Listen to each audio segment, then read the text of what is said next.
Hi, good morning. I'm Raquel Saiz. I work as a strategy director at the Spanish Bioindustry Association, which is also part of the BioBridges consortium.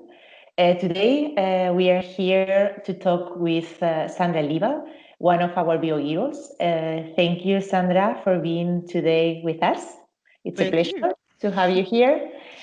Sandra is a forester and a freelancer in forest education. She has been working in environmental communication for many years. She has always tried to bring nature, forests, and sustainability closer to society. And this has led her to work with different target groups, from kindergarten children to senior citizens. Now, Sandra works as communication manager for the European project Dendromas for Europe. I think it's correct, my Yeah. pronunciation, Dendromas for Europe, where her interests or her personal interests, such as forest, sustainability, nature, have come together in her professional life too. And she really thinks that convincing the general public about the advantages of bioeconomy needs to be a high priority for the society and especially or notably for our community. And this is why Sandra is here with us today, and this is why also she's one of our BioHeroes. So let's start with the first question. Mhm. Okay.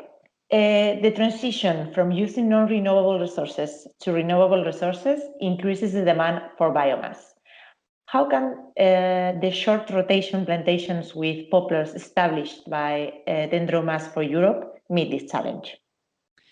Yeah, we at Dendromas for Europe aim to establish around about 2,500 hectares of short rotation plantations. Mm-hmm. They are also called short rotation coppices, or in very short SRC, and I will use the term SRC now. Okay. Our poplar SRC are operated by our project partner in Slovakia, and I must highlight that our main focus is the use of marginal soils. So our poplars only grow on poor or degraded soil or on unutilized agricultural land. This is really important to know because our poplars don't grow at the most fertile soils. But how can poplar SRC contribute to the challenge of an increasing demand for biomass? Yeah, at first, SRC can bring underutilized land and marginal soils back into a profitable production. So what we are doing is that we use free potentials. And SRC are additional and de novo established wood resource outside of the natural forests. So SRC also lower the utilization pressure on natural forests. And compared to natural forests, SRC have some huge advantages. So for instance, SRC provide extraordinary fast growth. The plantations of D4EU are harvested in a 5-year cycles. And during this short period, during these 5 years, the trees can reach 15 meters in height and 13 centimeters in breast height diameter. So poplars are one of the most efficient trees in terms of sustainable in Europe. And compared with natural forests, SRC provide an excellent opportunity to control the wood quality or even specific utilization characteristics, for example, low wood density. So we can realize this control of wood due to the use of elite poplar clones, which is not possible in natural forest. So to sum it up, uh, Poplar SRC provide a ready-to-use biomass for dedicated industrial partners, and it provides very much of the biomass in a very short time. Thank you. Super interesting. What are the incentives to engage farmers and landowners in dendromas production? Yeah, I think this is sometimes. a key issue, no? On all that. Yeah, it is. Sometimes you have to convince them first. And a very important incentive for farmers and landowners is the farm diversification. SRC are a new agricultural system which is able to compete economically and which also enables new employment opportunities. So D4EU offers lots of new green jobs in the primary and secondary sector, especially for socially disadvantaged people who get the chance to be integrated in the fieldwork at the plantations. Mm-hmm. Another incentive are the low site requirements. As I already mentioned, we use marginal soils, and poplars grow on these very nutrient-poor soils very good. So the farmers can bring their underutilized land back into a profitable production, and this is really important for them because they don't want their land to lay fallow. What has also proven to be an incentive for landowners and farmers are environmental benefits.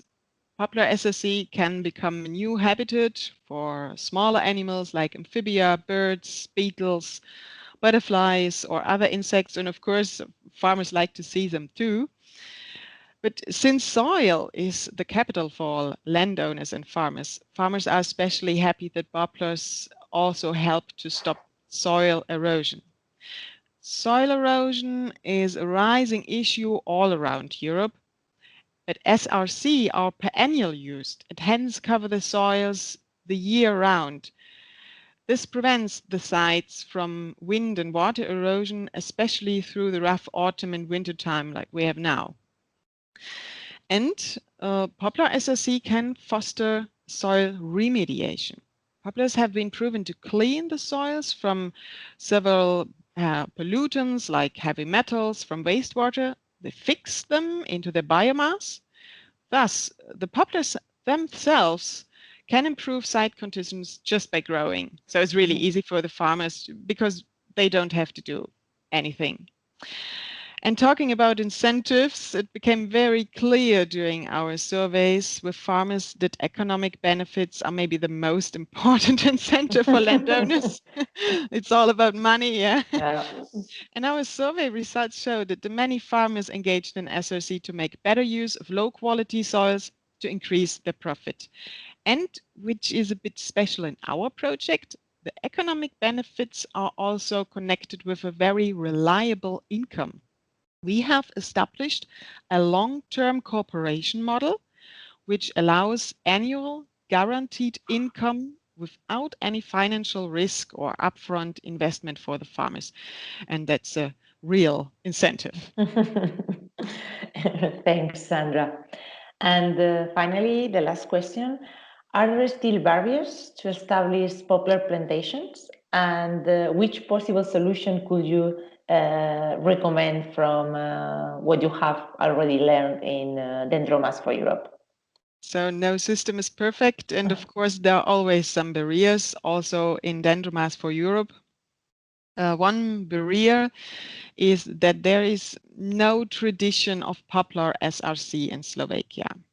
You must know that farmers have a kind of socio-cultural identity, and this identity doesn't include trees. So trees are something new for them, and it's not very easy to overcome. However, our survey results showed that several farmers engaged in SRC because they want to use fallow land in a productive way. For them, it's important that agricultural land is being used instead of lying fallow. So sometimes you just have to convince them that planting poplars is better than doing nothing. An often reported barrier for the establishment of poplar SRC is the financial risk, such as high investment costs or long periods without a financial return. So normally between planting and harvesting, there are 5 years where you don't earn any money. And we changed that a bit because we have this long-term cooperation model, which offers annual guaranteed payments. That makes it much easier. And not only for farmers, but also for other stakeholders, there are 2 other existing barriers for the establishment of poplar plantations. One is not very easy to change. It's the fragment ownership. Yeah, in combination with the needed landowner's consent. I try to explain it. For an efficient and profitable operation of poplar plantations, you need a minimum of field size, so you need several hectares. However, the agricultural land in Slovakia is highly scattered, and for plantation establishment, you need the consent of every single landowner.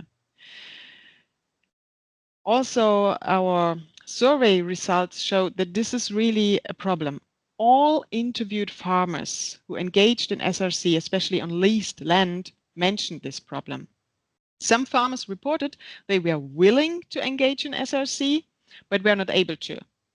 They either held vastly fragmented land with dozens of landowners, which is not suitable to our partners' criteria, or the landowner did not provide their consent.